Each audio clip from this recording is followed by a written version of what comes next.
Nagimbal ang buong mundo, isinara ang kipot ng Hormuz, at 48 na barko ang naipit. Sumirit ang presyo ng langis ng 42% sa loob lamang ng 6 na oras, at walang magawa ang mga hukbong dagat ng iba't ibang bansa.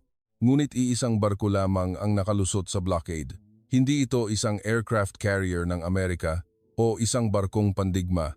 Isa itong oil tanker mula sa Pilipinas.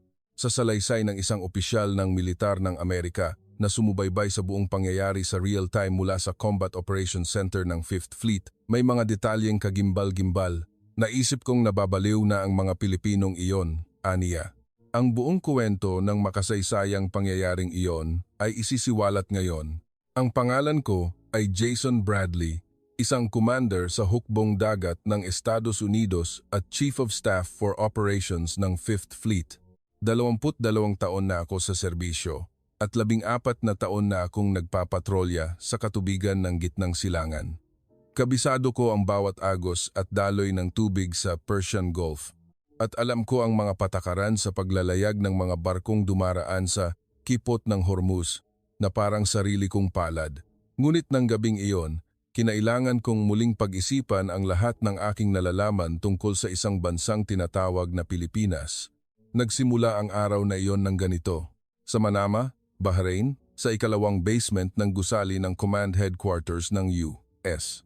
Navy 5th Fleet, sa Joint Operations Center JOC. Isang pasilidad na may seguridad na kasing taas ng sa NSA, palaging tensyonado ang kapaligiran, ngunit ang hangin noong madaling araw na iyon ay kakaiba. 1:47 ng umaga, nasa night shift ako. Umiinom ako ng kape at nagsasagawa ng karaniwang pagsubaybay sa trapiko sa dagat. Laging abala ang Persian Gulf, mga oil tanker, container ship, LNG carrier na walang tigil sa pagdaan. Bawat tuldok sa radar screen ay isang kargamentong nagkakahalaga ng bilyon-bilyong dolyar. Biglang, tinanggal ni Lieutenant Matthew, isang intelligence analyst, ang kanyang headset at sumigaw, "Commander, may kagyat na impormasyon mula sa NSA." Ano yon? Inatake ng Israeli Air Force ang teritoryo ng Iran. Musika, mukhang kasama rin ng U.S. Air Force. Parang huminto ang puso ko. Napatayo ako sa aking upuan. Gaano kalaki ang pinsala? Malawakang pag-atake sa 7 lungsod, kabilang ang Tehran. Pangunahing target ang mga pasilidad na nuklear. Agad na nanigas ang hangin sa operations room. Ang mga kamay ng mahigit 20 opisyal at enlisted personnel ay sabay-sabay na huminto. Ang tunog ng pag-type sa keyboard, ang pag-click ng mouse, lahat ay nawala. Sa ilalim ng fluorescent na ilaw, tanging ang asul na liwanag mula sa mga monitor ang tumatama sa kanilang mga mukha. Gisingin ang Admiral, utos ko. Nakausap na po. Paparating na siya sa loob ng 5 minuto. Sagot ni Major Emily Walker, ang communications officer. Tumingin ako sa gitnang screen, kung saan nakikita ang buong Persian Gulf, makakapal na berdeng tuldok, mga oil tanker, cargo ship, gas carrier. Sa sandaling iyon, iisa lang ang pumasok sa isip ko. Hormuz. Kung gaganti ang Iran, ang unang pinto na isasara nila ay ang kipot ng Hormuz. Ang lapad nito ay 14 kilometro lamang at ang aktwal na daanan ay wala pang 10 kilometro. 21% ng langis na dinadala sa buong mundo ay dumaraan sa makipot na daanang ito. Matthew, ilang sibiliyang barko ang nasa loob ng 200 nautical miles radius ng kipot ng Hormuz? Sandali lang po. Nag-type si Matthew sa keyboard. 48, 31 oil tanker, 9 na container ship, 5 LNG carrier, at 3 iba pa. Ayon sa nasyonalidad, Pilipinas, 7, Japan, 5, China, 4, Greece, 6, UK, 4, Norway, 3. Ang iba pa ay magkakaiba. 48 barko, milyon-milyong tonelada ng kargamento, libu-libong marino. Kung isasara ang Hormuz, lahat sila ay magiging bihag. Noon, bumukas ang bakal na pinto ng operations room. Umalingaw-ngaw ang mabibigat na yabag. Pumasok si Rear Admiral Howard Minon, ang Deputy Commander ng 5th Fleet. 55 taong gulang, 32 taon sa serbisyo, isang veterano ng Gulf War at isang alamat na namuno sa isang destroyer squadron sa digmaang Iraq. Ngunit may alam akong ibang panig ng taong ito. Si Admiral Minon ay isang Amerikanong naniniwala sa American supremacy hanggang sa kaibuturan ng kanyang mga buto. Minamaliit niya ang konsepto ng mga alyado, lalo na't hindi niya itinatago ang kanyang paghamak sa mga bansang Asyano. Sa isang pulong tungkol sa isang joint exercise kasama ang Pilipinas at Japan, sinabi niya minsan, ang mga hukbong dagat ng Asya ay sumasali lang sa ating mga ehersisyo para magdagdag ng isang linya sa kanilang resume. Huwag kayong umasa na magiging kapaki-pakinabang sila sa totoong laban, ganoong klase siyang tao. Naglakad ang Admiral patungo sa gitna ng operations room. Ang mukha niya ay mukha pang inaantok, ngunit ang kanyang mga mata ay nasa combat mode na. Ibigay mo sa akin ang buod, maikli niyang sabi. Itinuro ko ang screen at nagulat. 47 minuto ang nakalipas, ang Israeli Air Force, sa tulong ng US Air Force, ay sabay-sabay na inatake ang 7 lokasyon sa teritoryo ng Iran, kabilang ang mga pasilidad na nuclear sa Tehran, Isfahan at Bushehr. Kasalukuyan pang tinatasa ang pinsala sa panig ng Iran, ngunit mukhang kasama sa listahan ng mga target ang tirahan ng Supreme Leader. Wala pang opisyal na pahayag ang Iran, ngunit mukhang inilagay na sa high alert ang Islamic Revolutionary Guard Corps Navy. Maraming high-speed boat ang namataang umalis sa kanilang base sa Bandar Abbas. Nanliit ang mga mata ng Admiral. Ilang high-speed boat? Hindi bababa sa 20 ang natukoy sa ngayon. Nakadeploy sila sa magkabilang panig ng kipot ng Hormuz. Naghahanda silang i-blockade ang Hormuz, bulong ng Admiral, pagkatapos ay malakas siyang nag-utos. Nasaan ang kasalukuyang posisyon ng Lincoln Carrier Strike Group? Silangan ng Oman. 180 nautical miles ang layo. Sagot ni Emily. Ilagay ang strike group sa combat readiness. I-deploy ang 2 destroyer sa timog na pasukan ng kipot ng Hormuz. Air Force, on standby, handa nang mag-scramble anumang oras. Roga, noon, isang signal ang tumunog mula sa communications console. Admiral, may tawag mula sa Eastern Fleet Command ng Saudi Arabia. At mayroon ding kagyat na tawag mula sa Embahada ng Pilipinas, ulat ni Emily. Lumingon ang Admiral. Pilipinas? Opo. Ang military attaché ng Embahada ng Pilipinas sa Bahrain ay humihingi ng proteksyon para sa kanilang mga barko. May 7 barkong may watawat ng Pilipinas sa Persian Gulf sa kasalukuyan. Isang mapanlibak na ngiti ang sumilay sa labi ng Admiral. Nandito ba ang hukbong dagat ng Pilipinas? Wala po. Kung ganoon, dapat nilang protektahan ang sarili nilang mga barko. Ang ating pangunahing prioridad ay protektahan ang mga barkong may watawat ng Amerika at mga asset na direktang may kinalaman sa interes ng Amerika. Ngunit, Admiral, ang mga oil tanker ng Pilipinas ay nagdadala ng krudo mula sa Saudi Arabia patungong Pilipinas. Ang Pilipinas ay isang alyado at ang langis na ito ay direktang nakakaapekto sa kanilang ekonomiya, sabat ko. Lumingon sa akin ang Admiral. Malamig ang kanyang tingin. Commander Bradley, alam mo ba kung ano ang dapat kong alalahanin sa ngayon? Ang kaligtasan ng 6,000 tauhan sa Lincoln Carrier Strike Group, ang pagprotekta sa mga pasilidad ng langis ng Saudi Arabia, ang pagtiyak na walang missile ng Iran na babagsak sa Bahrain, ang 7 oil tanker ng Pilipinas ay wala. Sa listahang iyon, mababa at tiyak ang kanyang boses. Sabihin mo sa Embahada ng Pilipinas na ang US Navy ay kasalukuyang nakatuon sa sarili nitong mga operasyon at ang mga sibilyang barko ay dapat manatili sa kanilang kasalukuyang posisyon. Ang kahilingan para sa escort ay isa sa alang-alang kapag naging matatag na ang sitwasyon. Pagkatapos ay idinagdag niya, ano paman, ano ba ang magagawa ng mga Pilipinong marino? Siguradong uupo lang sila at maghihintay na utos mula sa kanilang kumpanya ayon sa tamang proseso. Ganoon naman lahat ng mga marinong Asyano, hindi sila marunong magdesisyon para sa kanilang sarili. Kusang kumuyom ang aking mga kamao, ngunit pinigilan ko ang aking sarili. Sa militar, ang pagharap sa isang admiral ay katumbas ng pagpapakamatay sa iyong karera. Hindi ko gaanong kilala ang Pilipinas. Sa totoo lang, wala akong pakialam. Nakasali na ako sa ilang joint exercises kasama ang hukbong dagat ng Pilipinas, ngunit iyon ay mga diplomatikong seremonya lamang. Halos wala akong alam tungkol sa kanilang industriya ng pagbabarko maliban sa ito ay isang bansa na may maraming seaman at may malalaking shipyard. Kaya, sa totoo lang, hindi ko inisip na ganap na mali ang sinabi ng Admiral hanggang sa sandaling iyon. 3:12 ng umaga, naglabas ng opisyal na pahayag ang IRGC ng Iran. Ang kipot ng Hormuz ay agad na isasara. Ipinagbabawal ang pagdaan ng lahat ng sasakyang dagat. Anumang paglabag ay tutugunan ng puwersa. Ito ay inaasahan na. Ngunit nang marinig ko ito mismo, nakaramdam ako ng kilabot. Muling tumaas ang tensyon sa operations room. Matthew, suriin ang galaw ng mga sibilyang barko. Karamihan ay nananatili sa kanilang posisyon. Bilis, 0, ngunit may ilan na sumusubok umalis. 2 barkong may watawat ng Europa ang gumagalaw sa direksyong palayo sa Hormuz. Tumatakas? Opo. Ngunit patungo sila sa isang dead end. Upang makalabas sa Persian Gulf, iisa lang ang daan, ang Hormuz. Tama. Ang Persian Gulf ay parang isang higanting supot na may iisang labasan, ang Hormuz. At ang labasan na iyon ay isinara. Ibig sabihin, lahat ng 48 na barko ay naipit, ayon sa mga VHF Intercept.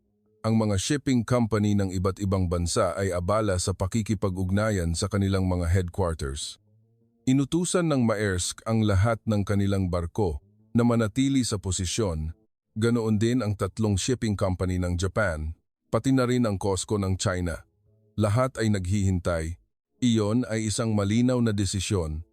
Sa isang sitwasyon kung saan nagdeklara ang Iran na gagamit sila ng puwersa, ang paggalaw ay katumbas ng pagpapakamatay. Ngunit pagkatapos, 4:08 ng umaga, Commander, tawag sa akin ni Matthew sa isang kakaibang boses. Hindi ang karaniwan niyang kalmadong tono. Ano yon? May kakaibang galaw sa radar. Isang malaking barko ang umaalis sa Ras Tanura Anchorage. Umaalis sa ganitong sitwasyon?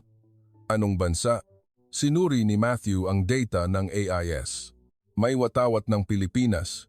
Isang supertanker VLCC 320,000 deadweight tons, mukhang kargado. Sa isang sandali, hindi ako makapaniwala sa aking narinig. Ano? Ulitin mo. Isang oil tanker ng Pilipinas. Kasalukuyang bilis ay 12 knots at patuloy na bumibilis. Ang direksyon ay northeast, patungo sa kipot ng Hormuz. Nagkagulo ang operations room.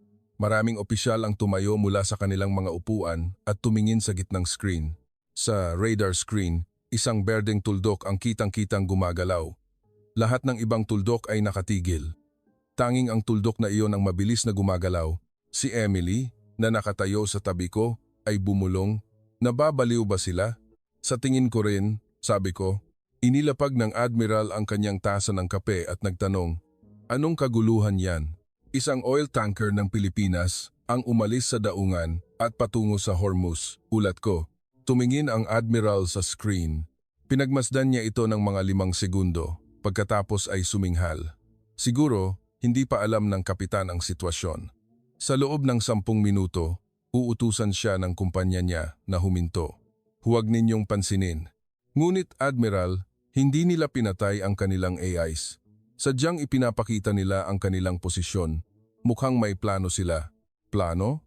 Isang planong gamitin ng isang $320,000 na ladang oil tanker para lusutan ang blockade ng Iranian Navy? Ngumisi ang Admiral. May 23 high-speed boat ang Iran, bawat isa ay may 2 anti-ship missile. Anong ipanlalaban ng tanker na yon? Magbubuga ng langis? Ilang tao sa operations room ang mahinang tumawa. Kinailangan ko ring ngumiti sa harap ng isang admiral. Ngunit may bumabagabag sa akin. Ang galaw ng berdeng tuldok na iyon sa radar screen ay walang pag-aalinlangan. Diretso itong sumusugod patungo sa Hormuz sa pinakamataas na bilis. Dapat ba nating subukang makipag-ugnayan? Tanong ko. Bakit? Anong sasabihin mo sa barkong Pilipino? Babalaan sila? Hindi ba dapat natin gawin yon? Isang sibilyang barko ang sumusugod sa panganib. Nagkibit-balikat ang admiral. Sige, gawin mo. Ngunit huwag mong sasabihin na i-escort natin sila. Huwag mo silang bigyan ng maling pag-asa. Tumango ako kay Matthew. Makipag-ugnayan sa Channel 16. Kinuha ni Matthew ang mikropono. oil tanker flying the Philippine flag, this is U.S. Navy 5th Fleet. Requesting to confirm your position and intentions. The Strait of Hormuz is currently at a high level of danger. We strongly advise against proceeding alone. Isang sandali ng katahimikan. Lahat sa operations room ay nakatutok sa speaker at pagkatapos may sumagot. Isang malinaw at kalmadong boses, may bahagyang puntong Pilipino, ngunit perpektong Ingles. 5th Fleet, salamat. Ito ang VLCC Tala ng Silangan, may watawat ng Pilipinas, patungo sa daungan ng Batangas, Pilipinas. Kasalukuyan kaming naglalayag patungo sa Kipot ng Hormuz. Nagpapasalamat kami sa inyong babala, ngunit ipagpapatuloy namin ang aming paglalayag. Natahimik ang operations room. Tumingin sa akin si Matthew. Tumingin din ako kay Matthew. Pakikumpirma ulit, sabi ni Matthew. Ang Kipot ng Hormuz ay kasalukuyang idineklarang sarado ng Iranian Revolutionary Guard. May posibilidad na gumamit sila ng puwersa. Hindi namin masisiguro ang kaligtasan ng inyong barko. Pagkatapos ng isang maikling sandali, dumating ang sagot. Naiintindihan namin, ngunit ang aming 26 na tripulante ay kailangang makauwi. Ang 3.5 milyong bariles ng krudo ay kailangang makarating sa Pilipinas. Susulong kami. Kung may emergency, makikipag-ugnayan kami sa Channel 16. Salamat. At natapos ang komunikasyon. Muling natahimik ang operations room. Ang aming 26 na tripulante ay kailangang makauwi. Bulong ni Emily sa tabi ko. Parang napakadramatiko. Hindi ako nagsalita. Nakatingin ako sa screen. Ang berdeng tuldok ay diretso pa ring gumagalaw. Bilis, 16 knots. Ang higanteng 3200 toneladang barko ay sumusugod sa pinakamataas na bilis patungo sa impyerno. Matapang o hangal, pareho lang ang kahihinatnan, sabi ng Admiral mula sa likuran ko. Kapag nahuli sila ng mga high-speed boat ng Iran, tapos na. Mag-focus tayo sa Lincoln Carrier Strike Group. Kalimutan ninyo na ang barkong Pilipino na yan. Ngunit ang mga salitang barkong Pilipino na yan ay nanatili sa aking isipan. Hindi ko maalis ang tingin ko sa screen. Sa 48 na tuldok, iisa lang ang gumagalaw. Isang hindi kilalang kapitan mula sa isang bansang tinatawag na Pilipinas ang sumusugod sa pinaka-mapanganib na katubigan sa mundo. Anong klasing tao ang gumagawa ng ganoong desisyon? Bakit hindi sila naghintay? Bakit hindi nila hinintay ang utos mula sa kanilang kumpanya? Noon, hindi ko alam na aabutin pa ng 12 oras bago ko malaman ang sagot sa mga tanong na iyon, at ang sagot na iyon ang magiging pinakamalaking pagkabigla sa aking 22 taong karera sa militar. 5 Thailand 17 ng umaga, naganap ang unang insidente ng karahasan. Commander, may ulat ng isang sibiliyang barko na pinaputukan sa hilagang pasukan ng Hormuz. Sigaw ni Matthew. Nanginginig ang boses. Sa 22 taon ko sa hukbong dagat, ito ang unang beses na narinig kong nanginginig ang kanyang boses. Pinaputukan? Anong barko? Isang oil tanker na may watawat ng Palau. Nagpaputok ng warning shot ang high-speed boat ng Iran, pagkatapos ay isang direktang tama sa katawan ng barko. Kasalukuyan, itong nilulubog ng tubig. 18 tripulante ang humihingi ng tulong. Lumitaw sa gitnang screen ang real-time satellite image. Itim na usok ang pumapailan lang mula sa pasukan ng Kipot. Langis ang tumatagas mula sa katawan ng barko. 3 ang naiulat na sugatan, 1 ang malubha. Naging mabigat ang hangin sa operations room. Hindi ito babala. Talagang namamaril ang Iran. May mga karagdagang ulat ng pag-atake, sabi ni Emily, nakadiin ang kamay sa kanyang headset. Kinumpirma ng UKMTO na may kabuuang 4 na sibiliyang barko na ang inatake malapit sa Hormuz. 1 ang lumulubog, 2 ang nasira at bumabalik. 1 ang kasalukuyang pinalilibutan ng mga high-speed boat ng Iran. Anong mga nasyonalidad? Palau, Liberia, Marshall Islands, Panama. Lahat ay mabarkong may flag of convenience. Lumapit ang admiral sa harap ng screen. Nakapamewang siya at tinitingnan ang satellite image. Nagsimula na, sabi niya sa isang kalmadong boses, na para bang inaasahan na niya ito. Admiral, dapat ba tayong mag-deploy ng P-8 Poseidon Maritime Patrol Aircraft sa airspace ng Kipot? Tanong ko. Nagutos na ako na mag-scramble ang dalawa. Ngunit para lamang sa pagmamanman, walang pakikipaglaban. Iwasan ang direktang komprontasyon sa Iranian Navy hanggat walang utos mula sa White House. Inaatake ang mga sibilyang barko at manonood lang tayo? Tumaas ang boses ko. Lumingon sa akin ang admiral na may matalim na tingin. Bradley, kung kikilos tayo ngayon batay sa emosyon, magsisimula ang digmaan. Iyon mismo ang gusto ng Iran, na hilahin tayo papasok. Ang pagprotekta sa mga sibilyang barko ay gagawin ng paunti-unti sa pamamagitan ng sistema ng Combined Maritime Forces. Habang ginagawa natin yun ng paunti-unti, baka may mamatay na. Kaya nga ako narito, sabi ng admiral at tumalikod. Malamig at mekanikal ang kanyang boses. Nagngalit ang aking mga ngipin, tumingin ako sa radar. Ang oil tanker ng Pilipinas, ang tala ng silangan, ay patuloy pa ring gumagalaw. Bilis, 16 knots. Hindi nagbabago ng direksyon. Siguradong narinig na nila ang balita tungkol sa pag-atake, ngunit hindi sila huminto. Matthew? Opo? Mula sa kasalukuyang posisyon ng barkong Pilipino na yon, gaano pa kalayo sa Hormuz? Musika. Nagkalkula si Matthew. Mga 260 nautical miles. Kung mapapanatili ang kasalukuyang bilis, inaasahang papasok ito sa Kipot pagkatapos ng 16 na oras. 60 na oras. Mga 9 ng gabi ngayong araw. Opo, mukhang tina-target nilang dumaan sa gabi. Dumaan sa gabi, gagamitin nila ang dilim? Ngunit ang isang 320,000 toneladang oil tanker ay hindi maitatago sa dilim. Lalabas yan sa radar na parang isang bundok. Hindi ko maintindihan kung ano ang pinaniniwalaan ng kapitan na yon para gawin to, bulong ni Emily. Hindi ko rin alam. Ngunit isang bagay ang sigurado. Ang kapitan ng Pilipinas na iyon, matapos marinig ang balita tungkol sa pag-atake, ay hindi bumagal. Habang lahat ng ibang barko ay huminto sa takot, tanging ang barkong iyon ang patuloy na sumusugod, hangal, matapang, o nababaliw. Noong oras na iyon, hindi ko pa masabi. 8:03 ng umaga, nagsimulang dumating ang mga bagong impormasyon sa operations room. Nagkakagulo ang buong mundo. Umabot na sa 147 bawat bariles ang presyo ng langis at bumagsak ang mga stock market sa Asia sa pagbubukas pa lang. Naglabas ng mga kagyat na pahayag ang mga gobyerno at nagpatawag ng emergency meeting ang UN Security Council. Ngunit sa operations room, isang ibang balita ang kumuha ng aking atensyon. Commander, may update sa sitwasyon ng mga barko ng Japan, ulat ni Matthew. Anong nangyari?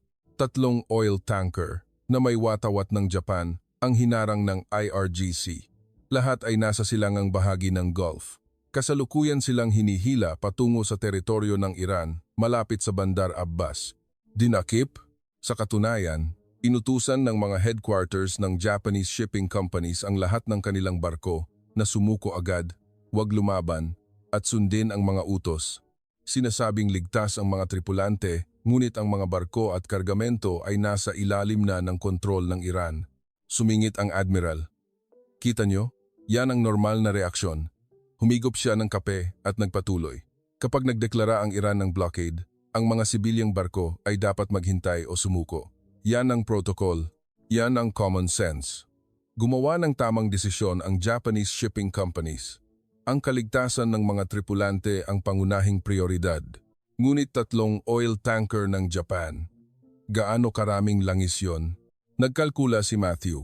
Kabuo ang 3 barko, mga 6.5 milyong bariles. Nagkakahalaga ng humigit kumulang 950 milyon. Basta na lang nilang isinuko ang halos $1 bilyong na kargamento, namilog ang mga mata ni Emily sa pagtataka. Mas mahalaga ang buhay ng mga tripulante kaysa sa kargamento. Gumawa ng matalinong pagpili ang Japan pagtatapos ng admiral. Pagkatapos ay sumulyap siya sa akin. Ang oil tanker ng Pilipinas na yan ay gagawa rin ng parehong pagpili sa lalong madaling panahon. Kapag nahuli sila ng mga high-speed boat ng Iran, wala na silang ibang pagpipilian. Ang isang 320,000 daladang pagong ay hindi mananalo laban sa isang 40 knot na high-speed boat. Tama ang sinabi niya. Sa pisikal na aspeto, imposible. Ang pinakamataas na bilis ng isang VLCC tanker ay 16 knots. Ang mga high-speed boat ng Iran ay kayang umabot ng 45 knots. Tulad ng hindi mananalo ang daga sa pusa, Hindi makakatakas ang oil tanker sa high-speed boat. Ngunit, Commander, sabi ni Matthew ng maingat, hindi nagbago ang bilis ng oil tanker ng Pilipinas, 16 knots pa rin. Ang balita tungkol sa pag-atake, ang balita tungkol sa Japan, lahat ay ipinapahayag sa VHF, ngunit walang reaksyon.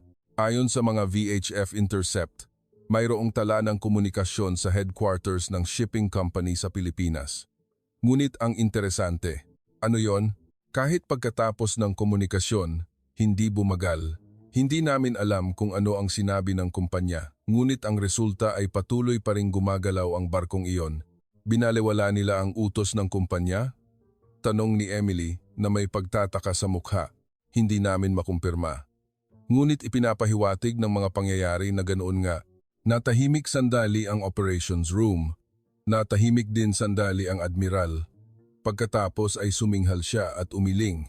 Naglalaro ng bayani ang kapitan, siguradong gusto niyang tapusin ang kanyang karera. Binaliwala ang utos ng kumpanya at sinubukang lusutan ang blockade. Kung mahuli, makukulong. Kung hindi mahuli, masisibak. Kahit ano paman, tapos na siya. Ngunit iba ang iniisip ko. Ang Japanese shipping companies ay gumawa ng desisyon na isuko ang 3 oil tanker at ang $1 bilyong na kargamento sa antas ng korporasyon. Iyon ay isang top-down na utos. Ang mga kapitan ay sumunod lamang sa utos na iyon. Sa kabilang banda, iba ang sa oil tanker ng Pilipinas. Sa ground zero, ang kapitan mismo ang gumagawa ng desisyon. Hindi alam kung ano ang sinabi ng kumpanya, ngunit ang resulta ay patuloy pa ring gumagalaw ang barkong iyon. Isang ideya ang pumasok sa aking isip. Baka hindi ito simpleng kahangalan, baka ito ay isang kalkuladong desisyon. 3:41 ng hapon, ang oil tanker ng Pilipinas, ang tala ng silangan, ay dumating sa isang punto na 120 nautical miles ang layo sa kipot ng Hormuz. 8 oras na lang at papasok na ito sa kipot. Samantala, lalong lumalala ang sitwasyon. Ang bilang ng mga barkong inatake ay tumaas na sa 7 at may mga ulat na nagsimula nang maglatag ng mga naval mine ang IRGC sa pasukan ng kipot, 2 U.S. Navy minesweeper ang agad na ipinadala, ngunit hindi sapat para sakupin ang buong lugar. Ang blockade ay lalong humihigpit habang lumilipas ang oras. Commander, may isang interesanteng VHF intercept, sabi ni Matthew. Tinatanggal ang kanyang headset. Ano yon? Ang oil tanker ng Pilipinas ay nakipag-ugnayan sa mga kalapit na barko. Inalok nila ang isang Greek oil tanker at isang Norwegian LNG carrier na sumama sa kanila. Sumama? Opo. Ganito ang sinabi ng kapitan ng Pilipinas. Hormuz, ngayon ang pagkakataon. Magulo rin ang militar ng Iran at kailangan nating makalabas bago makumpleto ang sistema ng blockade. Gusto nyo bang sumama sa amin? Anong sagot nila? Parehong tumanggi. Sinabi ng kapitan ng Greece, nababaliw ka ba? At ang kapitan ng Norway ay nagsabi lang ng, good luck. Mahinang tumawa si Emily. Balak ng kapitan ng Pilipinas na bumuo ng isang armada pero sa huli ay mag-isa siyang tutuloy. Pinag-isipan ko ang nilalaman ng komunikasyong iyon. Inalok ng kapitan ng Pilipinas ang ibang mga barko na sumama, hindi ito kahangalan. Ito ay strategic thinking. Kung maraming barko, mahihirapan din ang Iran na atakihin lahat. Mas malaki ang bigat ng international public opinion, ngunit walang sumama kaya mag-isa silang tutuloy. Matthew, makikita ba natin ang video feed mula sa P8? Sige po. Isang P8 ang kasalukuyang lumilipad sa itaas ng oil tanker ng Pilipinas. Nagbago ang screen. Isang imahe na kinunan mula sa 8,000 metrong taas ang lumitaw. Sa asul na dagat, isang higanteng barko ang lumitaw. Isang puting guhit ang humahaba mula sa likuran ng barko. Ito ay patunay na tumatakbo ito sa pinakamataas na bilis. Maksumin, nag-zoom in ang imahe. Lumitaw ang mga titik sa katawan ng barko. Sa Tagalog, hindi ko mabasa kung ano ang nakasulat, ngunit ang watawat na pula, puti at asul na may araw at 3 bituin ay iwinawagayway sa likuran ng barko. Ang laki ng barkong ito, bulong ni Emily. Tama, ang isang VLCC tanker ay 340 metro ang haba, mas mahaba pa sa isang Nimitz-class aircraft carrier. Ang imahe ng higanteng barko na iyon na humahawi sa tubig sa pinakamataas na bilis ay talagang isang kahanga-hangang tanawin. May nakikita bang tao sa deck? Wala. Mukhang lahat ay nasa loob. Tanging ang ilaw mula sa tulay ang nakikita. Sa tulay na iyon, hawak ng kapitan ang manibela. Sa 26 na tripulante, siguradong walang natutulog sa ngayon. Noon, lumapit ang admiral. Tiningnan niya ang imahe mula sa P8 at nagtanong, tumatakbo pa rin. Opo, walang pagbabago sa bilis. Hindi ba inutusan ng kumpanya na huminto? Hindi po namin alam kung ano mismo, ngunit ang resulta ay hindi ito humihinto. Hinimas ng admiral ang kanyang baba. Sa puntong ito, hindi na ito simpleng katigasan ng ulo, may iba pa. Sa unang pagkakataon, naramdaman ko ang isang pahiwatig ng kuryosidad sa boses ng admiral. Suriin muli ang deployment ng mga high-speed boat ng Iran. Ilan ang nasa pasukan ng Kipot? Sa kasalukuyan, may 8 high-speed boat na nakadeploy sa loob ng 10-mile radius ng pasukan ng Kipot. Ang iba pa ay nakakalat sa paligid ng Bandar Abbas at malapit sa Kish Island. Sapat na ang 8. Kapag pumasok ang oil tanker na iyon, kaya nilang palibutan ito agad, tumango ang admiral. Ngunit may isang variable. Ano po yon? Sabi ni Matthew nang maingat. Ang blockade commander ng Iran, si Brigadier General Soroushi, kaka-update lang ng impormasyon tungkol sa taong ito. Inilagay ni Matthew ang profile ng tao sa screen. Isang larawan ng isang nasa katanghaliang gulang na lalaki na may matigas na anyo ang lumitaw. Itim na balbas, matalim na tingin.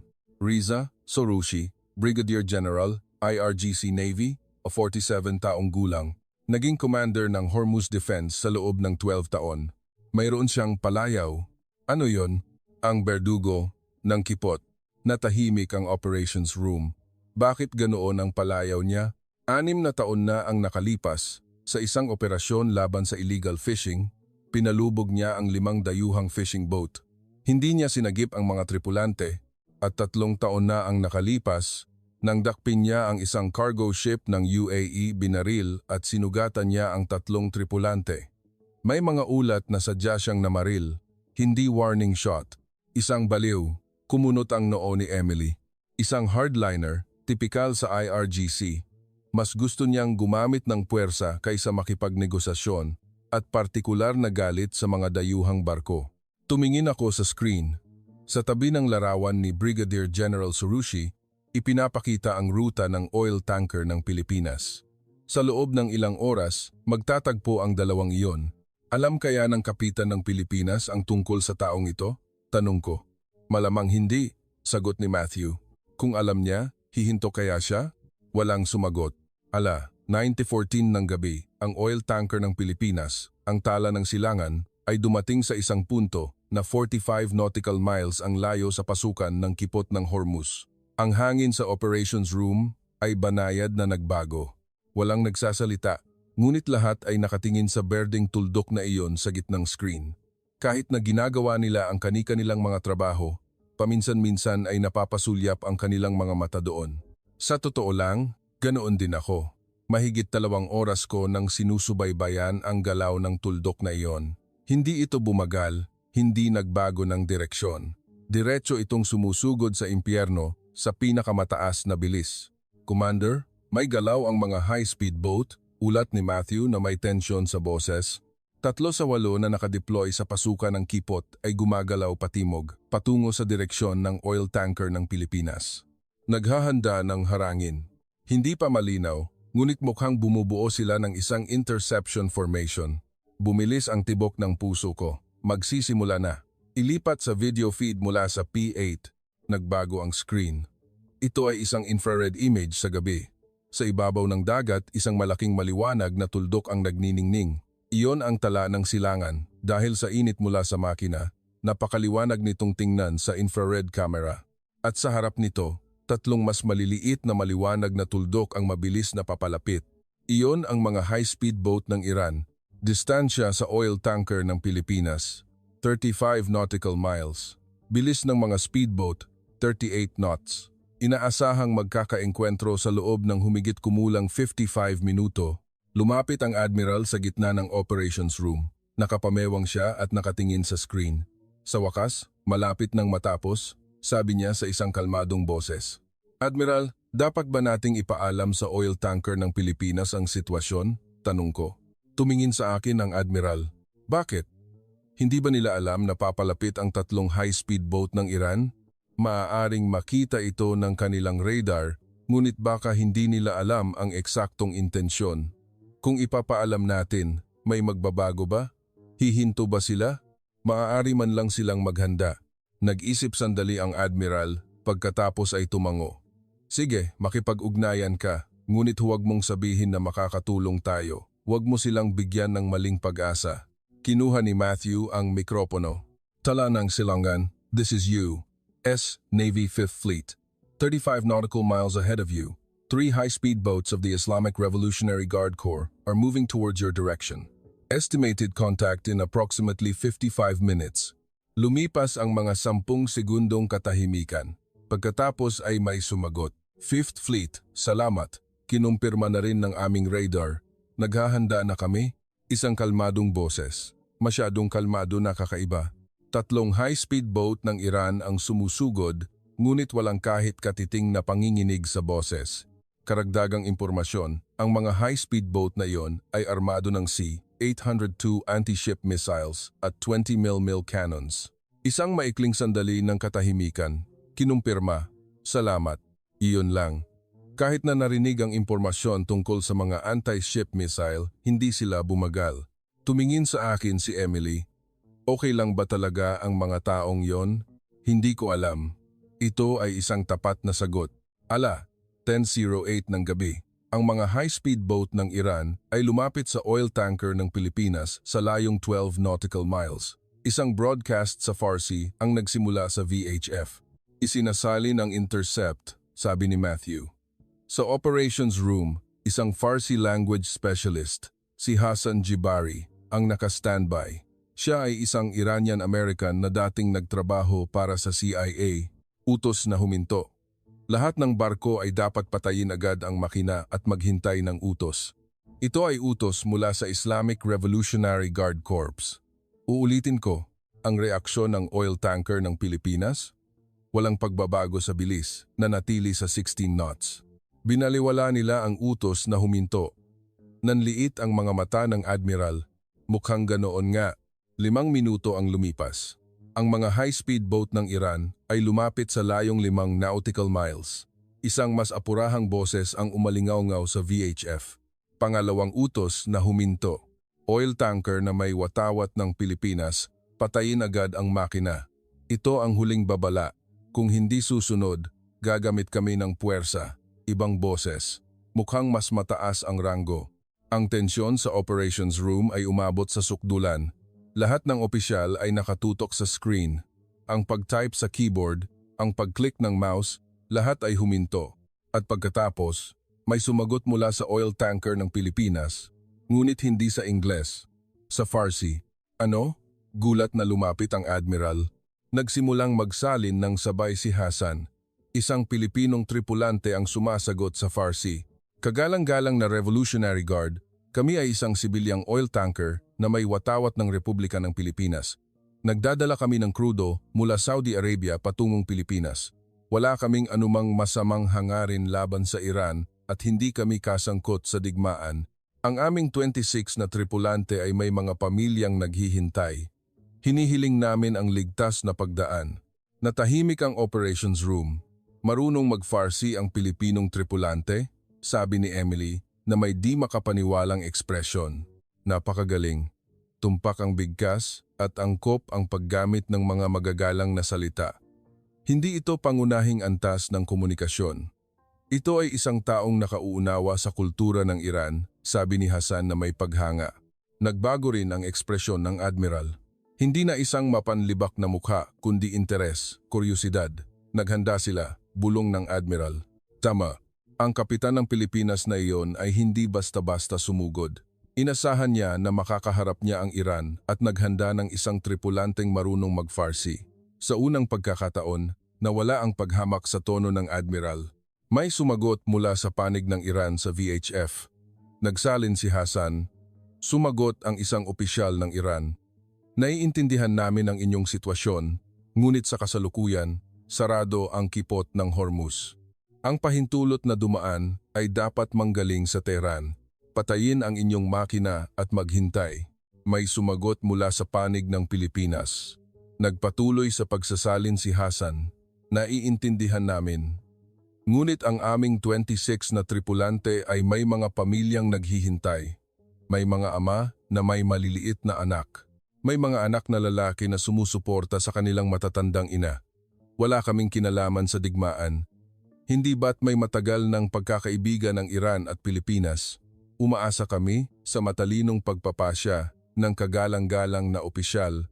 May isang tao sa operations room na mahinang humanga. Napakagaling, sabi ng Admiral, inalis ang pagkakapamewang. Ito ay isang negosasyon. Sa halip na banggitin ang internasyonal na batas, umaapela siya sa emosyon. Sa kulturang Iranian, ang pagbanggit sa pamilya, lalo na sa ina, ay may malaking bigat.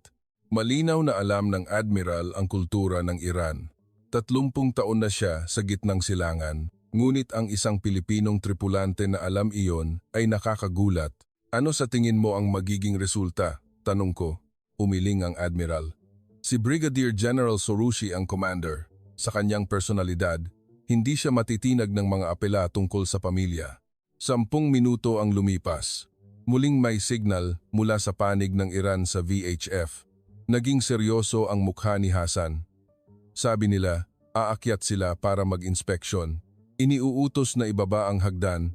Muling napuno ng tensyon ang operations room. Nahuli na? Tanong ni Emily. Hindi pa natin alam.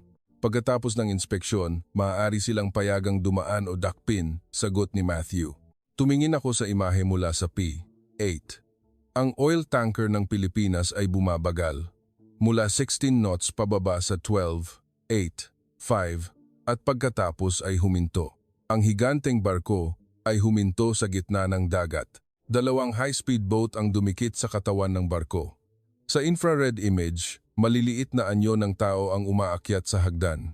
5 miyembro ng Revolutionary Guard ang nakaakyat na sa barko, ulat ni Matthew.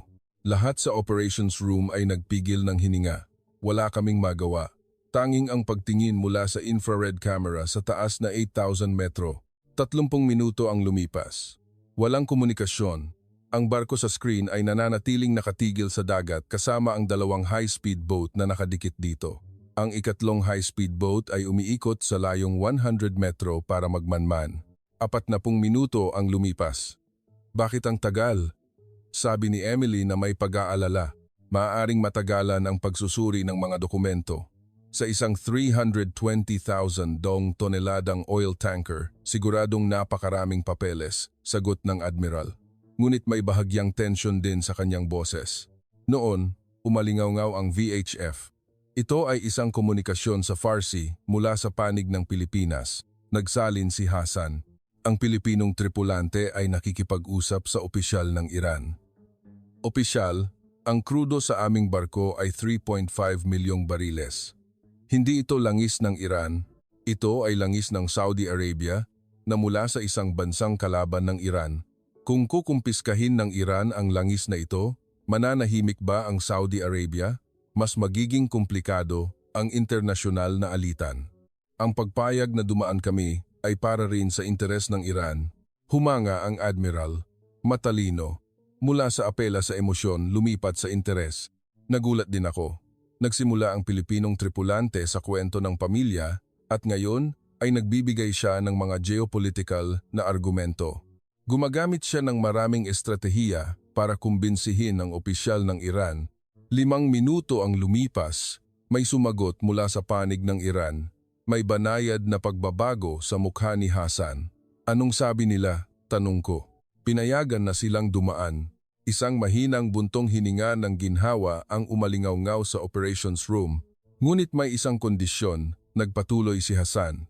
Naging mabigat ang kanyang boses. Kailangan nilang ganap na makalabas sa kipot sa loob ng 1 oras. Kung lalagpas sila ng 1 oras, palulubugin sila. Suminghal ang Admiral. 1 oras?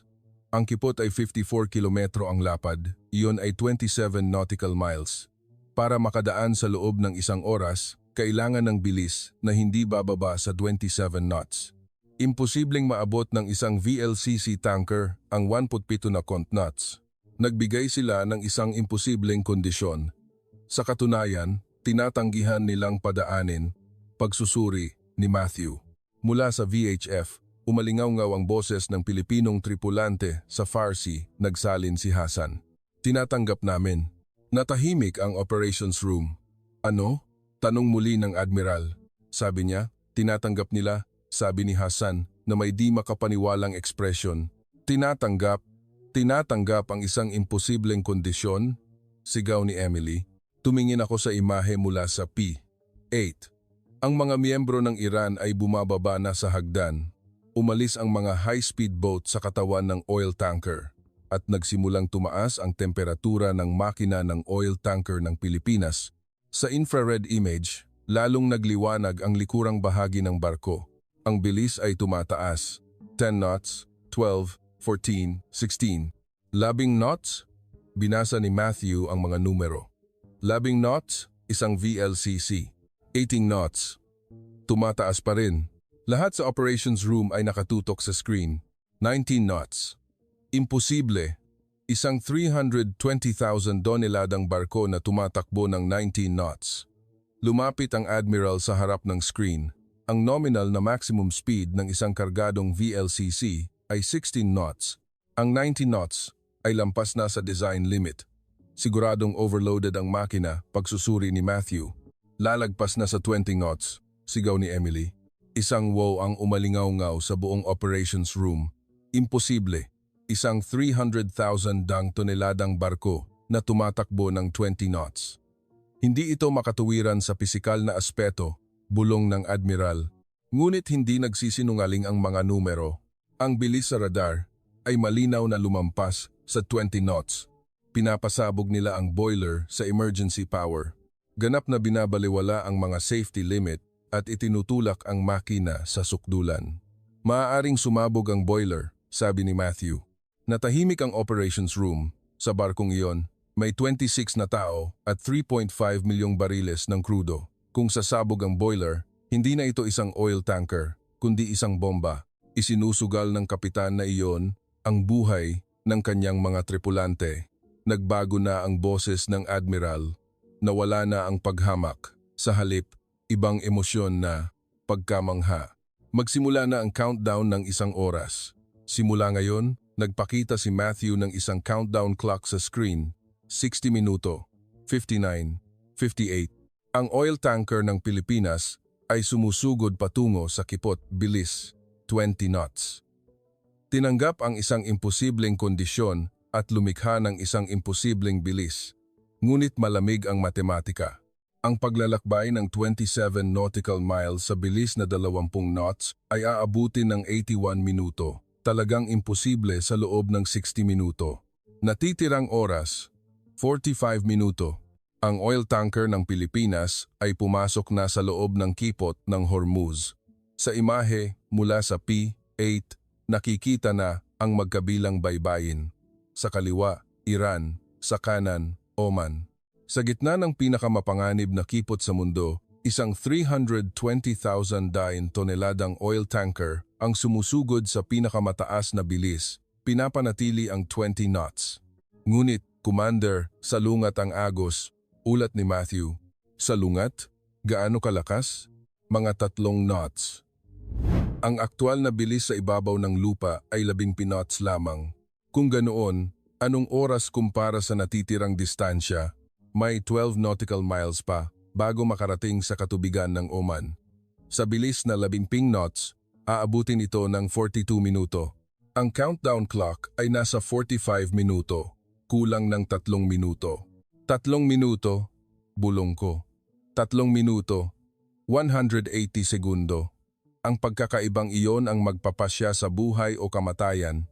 3 high-speed boat ng Iran ang sumusunod sa oil tanker sa layong 2 nautical miles at may 2 pang nakaistasyon sa unahan ng kipot.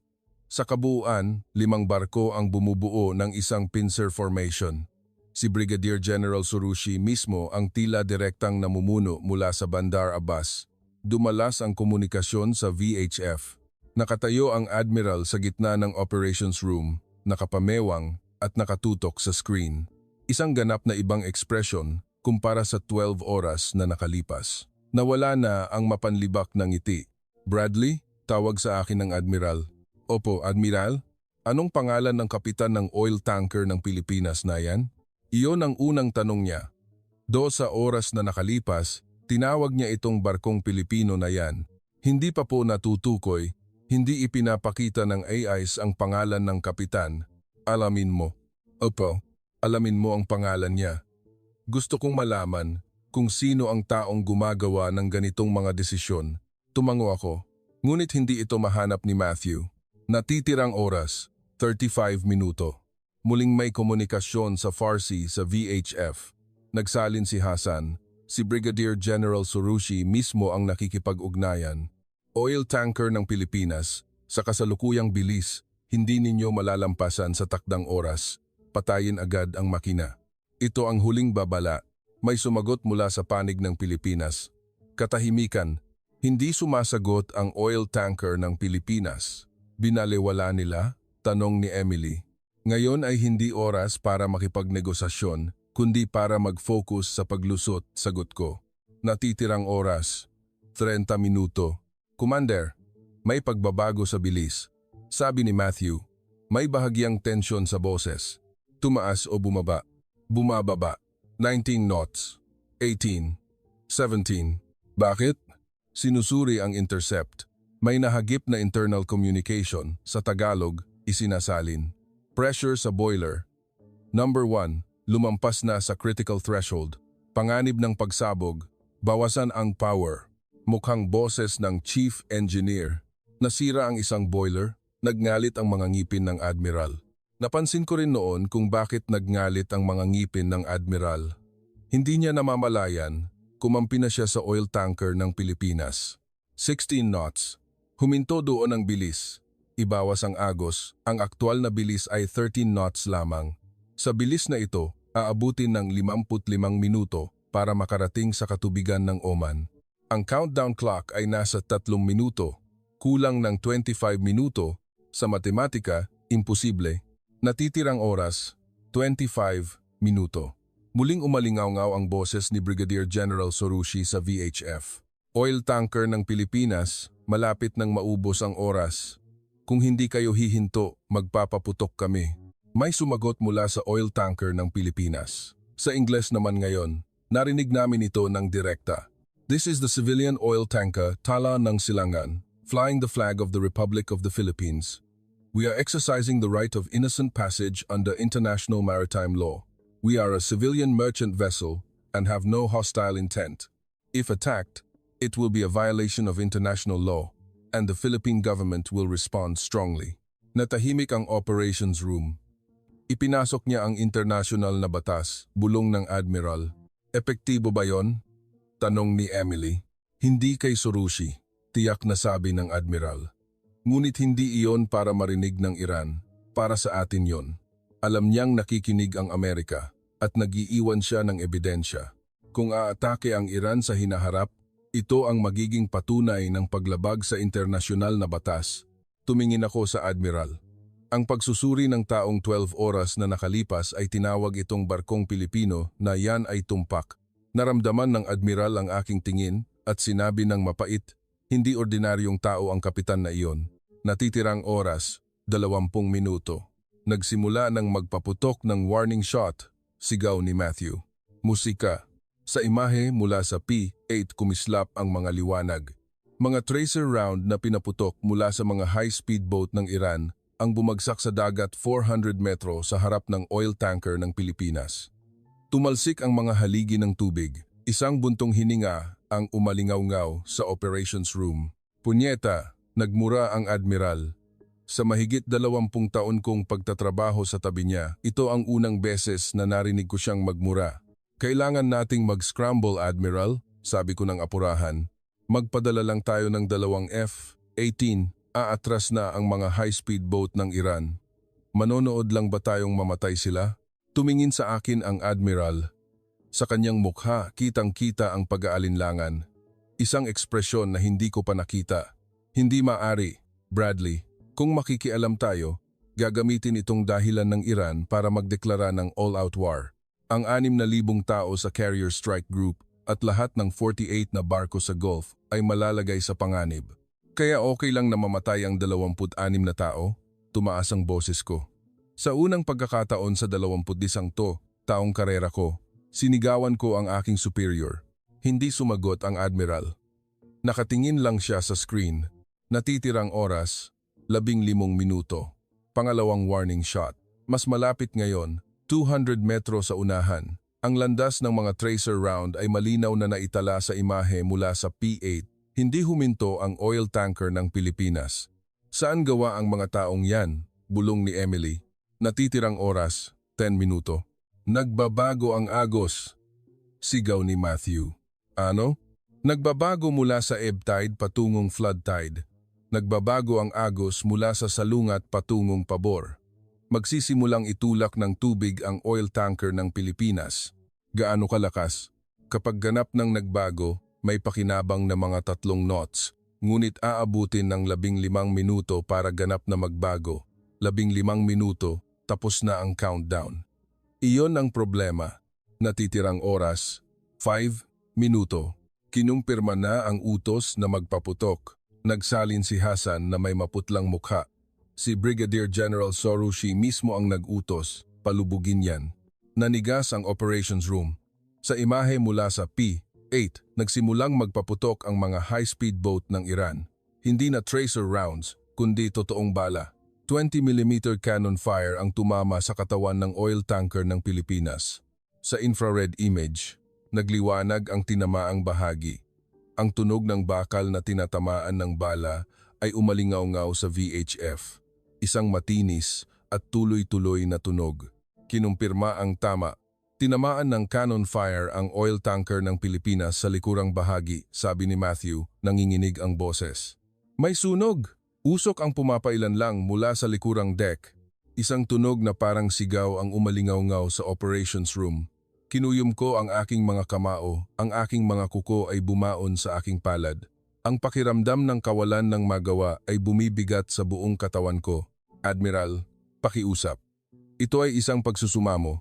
Ipinikit ng Admiral ang kanyang mga mata. 3 segundo, 5 segundo, 1 oras na parang walang katapusan. Pagkatapos ay iminulat niya ang kanyang mga mata. Hindi maaari, maikli niyang sabi. Natitirang oras, 3 minuto. Tumatataas ang bilis, sigaw ni Matthew. Lahat ay napatingin sa screen. 17, 18, 19, 20 knots. Musika. Nagsimula nang magbago ang agos. Dumarating na ang pabor na agos. Ang aktwal na bilis sa ibabaw ng lupa ay 21, 22 lamang knots. Tumataas pa rin. Ang oil tanker ng Pilipinas, habang tinatamaan, habang nasusunog ang likuran, ay bumibilis. Paano nangyari yan? Tanong ng Admiral na may di makapaniwalang ekspresyon. Mukhang itinutulak nila ang lahat ng natitirang boiler sa emergency power. Idagdag pa ang tulong ng agos. Kaya nakamit ang 23 knots. Ngunit nasusunog ang likuran. Ang deck crew ay nagapula ng apoy.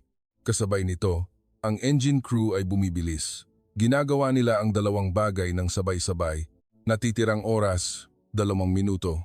1.5 nautical miles pa bago makarating sa katubigan ng Oman, nag-countdown si Matthew. Muling nagpaputok ang mga high-speed boat ng Iran. Bumagsak ang mga cannon shell sa dagat. Tumalsik ang mga haligi ng tubig sa kaliwang bahagi ng oil tanker ng Pilipinas. Ngunit hindi tumama. Dahil mas mabilis na ang oil tanker ng Pilipinas, humahabol din ang mga high-speed boat, ngunit hindi madaling puntiryahin ang isang 320,000 toneladang oil tanker na may momentum. Natitirang oras, 1 minuto, 0.8 nautical miles. Lahat sa operations room ay nakatayo, pati na rin ang Admiral, 20 opisyal at enlisted personnel, lahat ay nakatayo at nakatingin sa screen. 0.5 nautical miles. Nagsimulang bumagal ang mga high-speed boat ng Iran. Malapit na ang hangganan ng teritorial na tubig.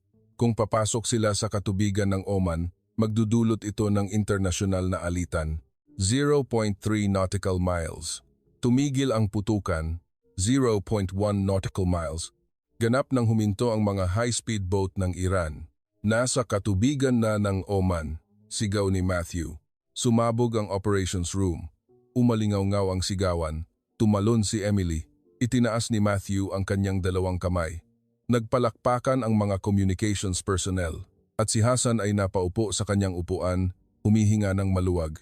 Umiyak ako. Sa 22 taon ko, sa hukbong dagat, hindi pa ako umiyak sa operations room. Ngunit sa sandaling iyon, hindi ko mapigilan. Isang hindi kilalang kapitan ng Pilipinas at ang kanyang 26 na tripulante ang nagawa ito. Ang hindi nagawa ng 38 na barkong pandigma ng U.S. Navy 5th Fleet na gawa ng isang oil tanker ng Pilipinas. Tumingin ako sa Admiral. Si Admiral Minon ay hindi nagsasalita. Nakapamewang siya at nakatingin sa screen. Sa screen, huminto ang mga high-speed boat ng Iran bago ang hangganan ng teritorial na tubig at ang berdeng tuldok ng oil tanker ng Pilipinas ay dahan-dahang bumabagal at lumiliko patimog sa loob ng katubigan ng Oman. May isang bagay na kumikinang na dumaloy sa pisngi ng Admiral. Sa gitna ng sigawan, walang nakakita. Ngunit ako na nakatayo mismo sa tabi niya ay nakita ito. Luha ang dumadaloy mula sa mga mata ng taong nagsabi ng barkong Pilipino na yan. Humupa ang sigawan pagkatapos ng mga 5 minuto. Ang kagalakan sa operations room ay unti-unting kumalma. Bumalik si Emily sa kanyang pwesto at si Matthew ay muling naupo sa harap ng kanyang screen.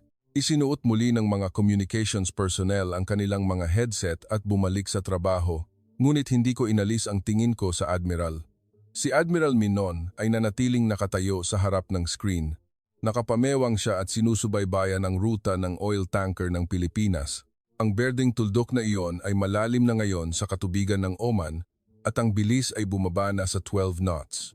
Siguradong binawasan na nila ang karga sa makina matapos makarating sa ligtas na lugar. Admiral, maingat akong lumapit. Hindi lumingon ang Admiral at nagsalita. 48, isa lang. Opo, 48 naipit. Amerika, Britanya, Japan, China, Norway, Greece. Lahat ng malalakas na bansa sa mundo ay naroon. Ilan sa kanila ang sumubok makatakas. Ayon sa mga ulat, 12 ang sumubok. Tama, 12. Sa kanila, isa lang ang nagtagumpay. Opo, ang sa Pilipinas. Tumango ang Admiral. Ang 11 pa, 7 ang dinakip ng Iran at 4 ang tinamaan at bumalik, Japan. Lahat ng 3 ay maagang sumuko at nagpadakip. Britanya, 2 ang sumubok, 1 ang tinamaan, 1 ang dinakip. China, ni hindi sumubok. Lahat ng barko ay nanatili sa posisyon. Humugot ng malalim na hininga ang Admiral. Sa 21 taon kong pagtatrabaho sa katubigang ito, may isang bagay akong laging pinaniniwalaan. Iba ang boses ng Admiral kaysa dati. Mababa, mabagal at mabigat na kung walang U.S. Navy, walang sinuman ang makakagawa ng anuman sa katubigang ito. Kung isasara ang Hormuz, tayo ang dapat magbukas. Kung mapanganib ang mga sibilyang barko, tayo ang dapat sumagip. Iyon ang dahilan ng pag-iral ng U.S. Navy at iyon ang ating ipinagmamalaki. Tumingin sa akin ng Admiral, ngunit ngayon, isang oil tanker ng Pilipinas, nang walang escort natin, nang walang tulong natin, ay lumusot sa blockade sa harap mismo ng ating mga mata. Nabasag ang boses ng Admiral. Habang ang 38 na barkong pandigma ng ating 5th Fleet ay nakaupo dito, nagpupulong, naghihintay ng pag-apruba, sumusunod sa protocol. Isang kapitan ng Pilipinas kasama ang 26 na tripulante ang nagawa ito. Natahimik ang operations room.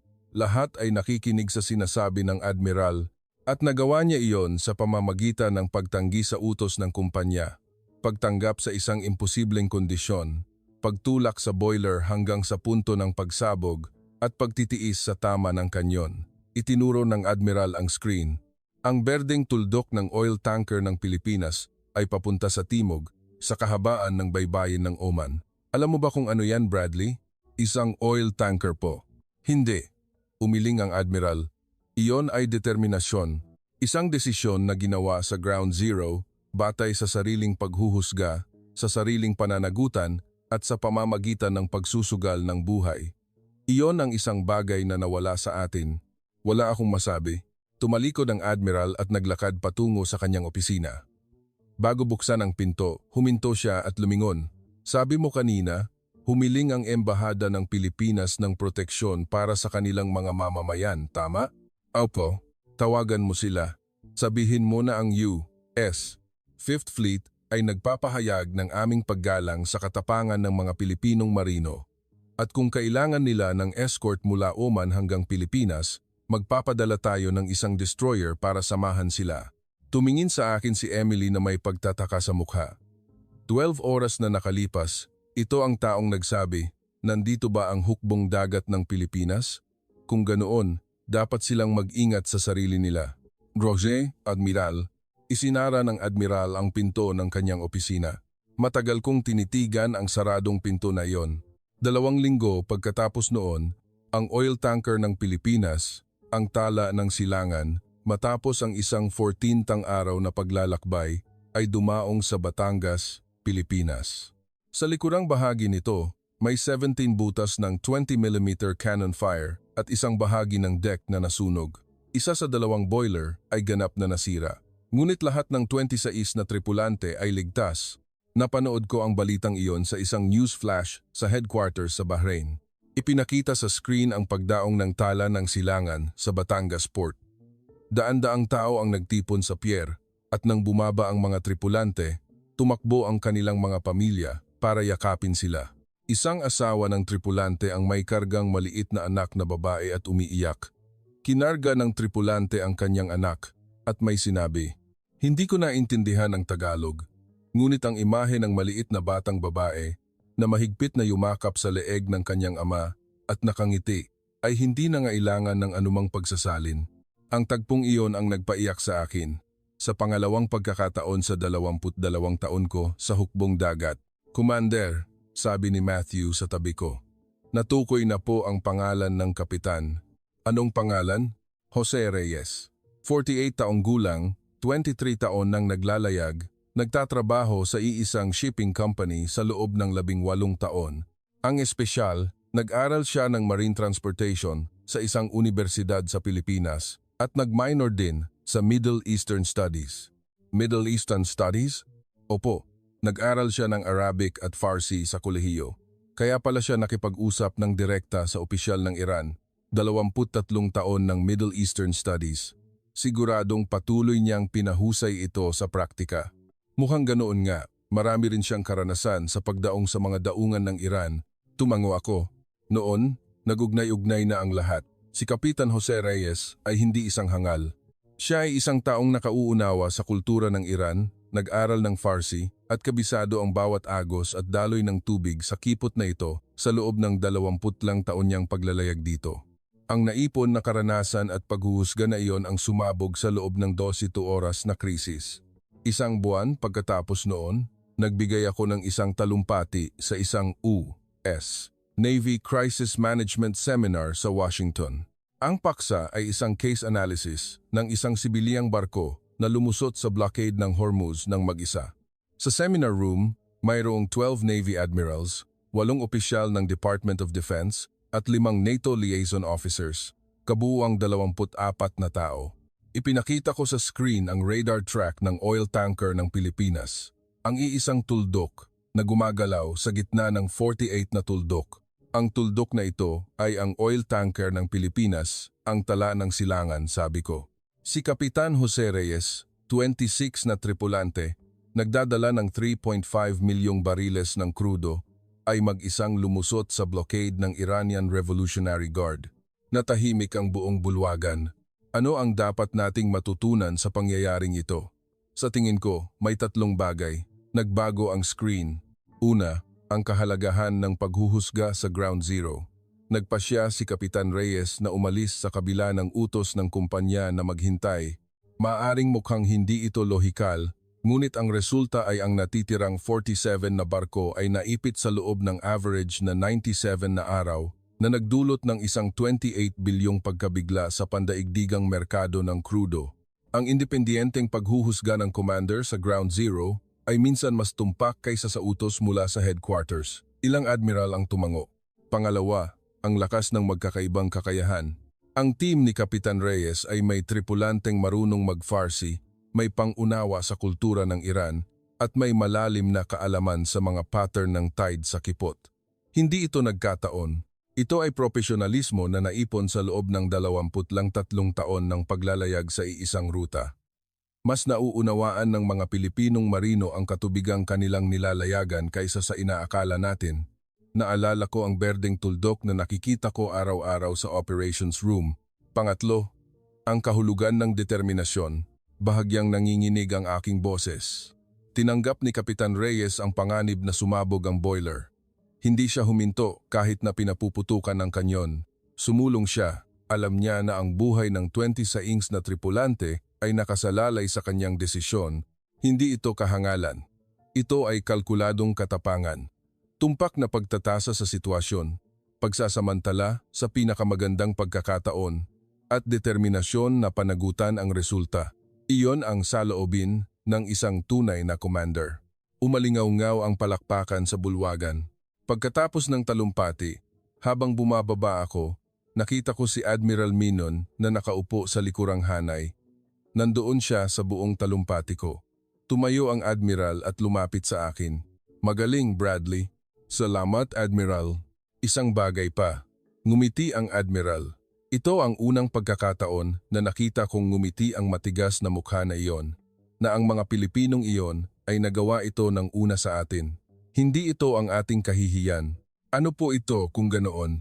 Ito ay isang aral na kahit ang pinakamalakas na hukbong dagat sa mundo ay hindi mananalo laban sa isang kapitan na handang isugal ang kanyang buhay sa kanyang desisyon sa ground zero. Habang ang 38 na barkong pandigma ay nakaupo at naghihintay ng pag-apruba, isang oil tanker ang nagbago ng mundo. Tinapik ako ng Admiral sa balikat. Alam mo, tinanggihan ko ang hiling mo na mag-scramble noong gabing iyon, tama? Opo, mali ako noon. Dapat tayong kumilos. Ngunit pinatunayan ito ng Pilipinas para sa atin na kaya nilang gawin ito ng mag-isa. Tumalikod ang Admiral at naglakad palayo. Matagal kong tinitigan ang kanyang likod. 3 buwan pagkatapos ng talumpating iyon, kumuha ako ng personal na bakasyon at nagpunta sa Pilipinas. Nagpunta ako sa Batangas Port. Tumayo ako sa pier kung saan dumaong ang tala ng silangan. Mga higanteng crane ang nakaabot sa kalangitan at mga container ship ang walang tigil sa pagpasok at paglabas.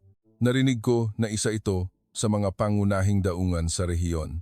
Sa isang sulok ng pier, may isang maliit na memorial plaque na itinayo. Ito ay isang tansong plaka para parangalan ang mga tripulante ng tala ng silangan. Nakaukit dito ang 26 na pangalan. Nasa itaas ang pangalan ni Jose Reyes. May isang bungkos ng bulaklak na inilagay sa harap ng plaka. Sariwa pa, may dumalaw dito kamakailan. Ipinatong ko ang aking kamay sa plaka at tumayo doon sandali. Noon, may isang boses mula sa likuran. Amerikano ka, no? Lumingon ako at nakita ang isang Pilipinong lalaki na nasa mga 50 anyos. Nakasuot siya ng damit trabaho, mukhang isang port worker. Opo, Navy ako. Navy ka pala. Ngumiti ang lalaki. Yung kapatid ko, sakay ng tala ng silangan, ligtas siyang nakauwi. Swerte. Mabuti naman, sagot ko. Sabi ng kapatid ko, ang US Navy daw ang nagbigay sa kanila ng impormasyon tungkol sa mga high-speed boat ng Iran. Malaking tulong daw yon. Salamat. Naramdaman kong may bumara sa aking lalamunan. Wala yon. Wala kaming nagawa. Nagbigay lang kami ng impormasyon. Ang mga tunay na bayani ay ang mga nasa barkong iyon. Badakata, tumango ang lalaki. Tinanong ko ang kapatid ko kung natakot siya. Alam mo na, tumakbo sila habang pinapuputukan. Alam mo ba kung anong sinabi niya? Ano pong sinabi niya? Siyempre, takot. Pero kuya, sabi po kasi ni Kapitan, magiging maayos ang lahat. At kapag sinabi ni Kapitan na maayos, magiging maayos talaga. Kaya ginawa ko lang din ang trabaho ko sa pwesto ko. Namula ang mga mata ng lalaki. Iyon ang Pilipinong marino. Kung sinabi ng Kapitan na maayos, susunod sila. Iyon ay tiwala, tiwala sa isang taong kasama nilang naglayag sa loob ng 23 taon. Yumuko ako. Ang natutunan ko sa 20 taon sa hukbong dagat ay hindi kasing lalim ng isang pangungusap na iyon. Sabi ni Kapitan, magiging maayos. Iyon ay tiwala. Iyon ay isang team. At iyon ang Pilipinas. Sa taxi papuntang airport, tumingin ako sa labas ng bintana. Ang dagat ng Batangas ay kumikinang sa ilalim ng araw. Mula rito hanggang Hormuz ay 7,000 nautical miles. Nilakbay ng 26 na Pilipinong marino ang katubigang iyon gamit ang kanilang buhay. Pagbalik ko sa Amerika, sumulat ako ng isang ulat. Ang pamagat ay Proposal for a Study on the Philippine Model of Maritime Crisis Response. Ang nilalaman ay dapat pag-aralan ng militar ng Amerika ang sistema ng crisis response ng industriya ng pagbabarko ng Pilipinas. Pinirmahan ng Admiral ang ulat na iyon na may isang nota, aprobado, mayroon tayong dapat matutunan. Pagtingin ko sa notang iyon, napangiti ako. Ang taong nagsabi ng barkong Pilipino na yan ay nagsulat na mayroon tayong dapat matutunan. Ngayon, sa pader ng aking opisina, may nakasabit na isang larawan na kinunan sa harap ng memorial plaque sa Batangas Port. Isang commander ng U.S. Navy na nakatayo sa harap ng tansong plaka na may 26 na pangalan. Tuwing tinitingnan ko ang larawang iyon, napapaisip ako. Ano ang tunay na katapangan? Hindi ito ang firepower ng 10 aircraft carrier. Hindi ito ang teknolohiya ng 100 stealth fighter. Ito ay ang 26 na tao sa isang oil tanker. Mga taong natakot ngunit nanatili sa kanilang pwesto. Mga taong nagtiwala at sumunod sa kanilang kapitan. Mga taong hindi huminto kahit na umuulan ng bala ng kanyon. Iyon ang tunay na katapangan. Mga Ginoo at ginang, kahit sa sandaling ito, sa isang lugar sa mga karagatan ng mundo, ang mga Pilipinong marino ay naglalayag. Kapag nagpapakarga ka ng gasolina sa gas station, kapag bumibili ka ng imported na produkto sa supermarket, lahat ng iyon ay posible dahil may isang taong naglakbay sa dagat. Hindi sila umaasa na tratuhin bilang mga bayani. Sila ay mga taong tahimik na ginagawa ang kanilang trabaho. Ngunit alam ko kung gaano kalaking katapangan ang nakatago sa katahimikang iyon. Ako si Commander Jason Bradley ng U.S. Navy. Sa 22 taon kong paglilingkod sa pinakamalakas na hukbong dagat sa mundo, ang pinakamalaking pagkabigla sa akin ay hindi ang missile ng kaaway o bomba ng terorista kundi isang oil tanker mula sa Pilipinas. Hanggang dito na lang ang kwento ng makasaysayang paglusot sa Hormuz ng isang oil tanker ng Pilipinas na nasaksihan ng isang operations officer ng U.S. Navy 5th Fleet. Iniaalay ko ang video na ito sa mga Pilipinong marino na tahimik na naglalayag sa isang lugar sa mga karagatan ng mundo sa mismong sandaling ito.